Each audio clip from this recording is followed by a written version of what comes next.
Esta é uma mensagem em áudio de Cryon por Lee Carroll, com tradução para o português por Gustavo Amorim. Essa mensagem foi dada no Templo de Apolo, em Delfos, Grécia, no dia 20 de setembro de 2016. Esta e outras mensagens de Cryon você encontra no site www.cryonportugues.com. Saudações, meus queridos. Eu sou Cryon, do Serviço Magnético. Nós estamos na Grécia, em Delfos, às vezes chamado de Delphi. Eu canalizei em muitos lugares sagrados, em muitos lugares históricos, em muitos continentes. Eles estão lá para vocês ouvirem. Minhas desculpas aos historiadores, aos guias, àqueles que estão investidos na história dos lugares onde eu canalizo.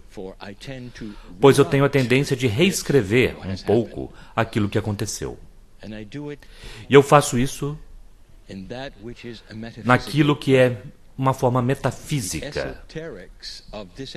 O esotérico desta área é profundo, muito profundo. Deixe-me fazer uma afirmação.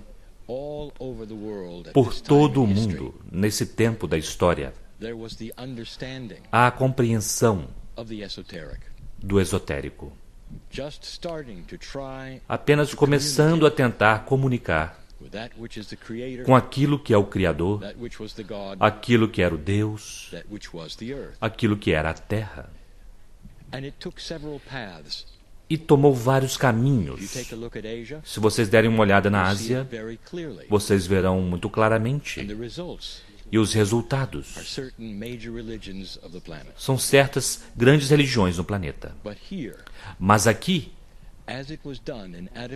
como foi feito, como foi dado e como foi registrado, afetou grandemente este continente. O que foi feito aqui preparou o palco para o que estava por vir em evolução esotérica. Novamente, nós ressaltamos isto. Estes foram os dias iniciais, apenas despertando para a percepção de que as comunicações poderiam ser possíveis. Nós falamos sobre Apolo. Apolo usava um oráculo. Agora, isto é onde um pouco da história pode ser diferente. E eu quero ser claro sobre o esotérico e as metáforas envolvidas. Pois o oráculo era a sacerdotisa. Mas, meus queridos, havia mais do que uma. E muitas vezes a sacerdotisa precisava ser uma anciã. E a comunicação precisava ser com uma mulher. E eu quero que vocês vejam já que a honra do feminino para comunicações já estava aqui. Mesmo nos dias onde os deuses estavam se desenvolvendo, o feminino era vista como aquela que tinha energia xamânica, que podia se comunicar. Agora, a mulher anciã, usada como oráculo para fazer os pronunciamentos, precisava ser pura. Agora, não interpretem isso equivocadamente, pois isto então expandirá algumas culturas e dará a vocês alguma compreensão. Não é que ela precisava se banhar em alguma fonte específica. Ela precisava ser pura de consciência. Agora, ouçam isto. Não havia nenhuma menção em ser uma virgem.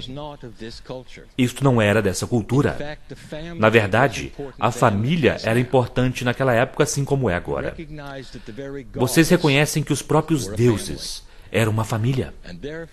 E, portanto, a procriação era respeitada, honrada, esperada, e ela teria muitos netos. A ideia da virgindade sendo algo que você precisava ter para ser puro, era completa e totalmente um princípio criado pelo homem. Agora, o que eu quero mostrar a vocês é isto. O princípio de tudo isto era receber mensagens. Você pode estar interessado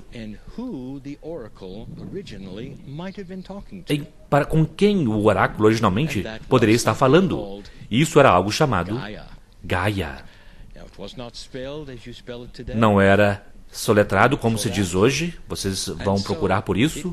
E então era uma comunicação com o planeta, com aquilo que vocês chamam a energia da criação, Gaia, hoje.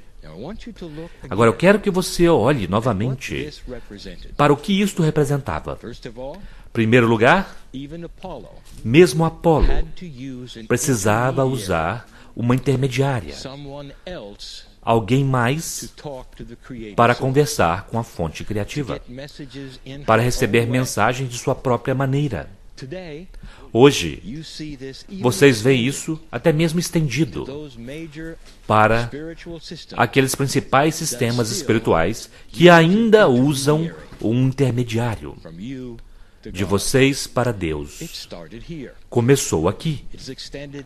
Isso é estendido até mesmo para sistemas modernos. Mas o que eu quero dizer a vocês é que vocês estão sentados no início da canalização.